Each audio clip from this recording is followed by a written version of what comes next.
To turn on a raglan, you will do it in different ways, depending on if you end the row with a V-stitch or not.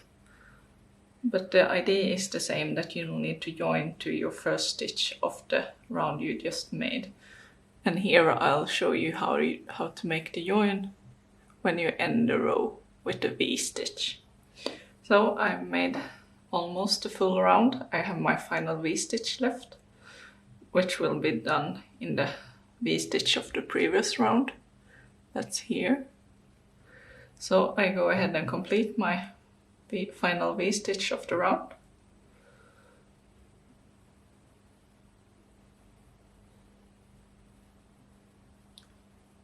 And then here is the first stitch of the round. I recommend that you always mark this with the stitch marker so you know that that's the first stitch. So you go in that stitch and make a slip stitch to join.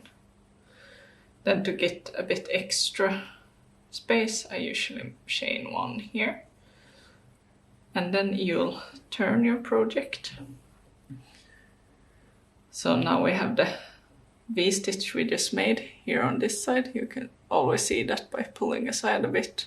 Or as I recommend, always put the stitch marker there as well, so you know where your V-stitch is. I usually keep them in different colors, so I have one color for the first stitch of the round and then the same colors for all the V-stitches, so I know how to separate them. And now you'll continue to slip stitch till your chain space in the V-stitch.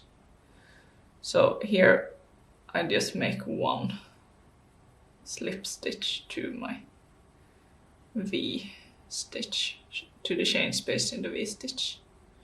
So that's here. And then I go ahead and chain 1 or 2, depending on what the pattern says here, it's chain 2. And then I continue with the next round, that will then start with a V-stitch.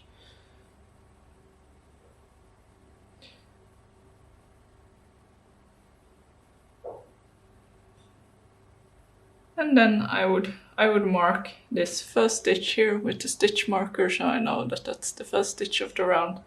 And then another stitch mark in the V-stitch, so I know how to separate them. And that's how you do the turn on a raglan.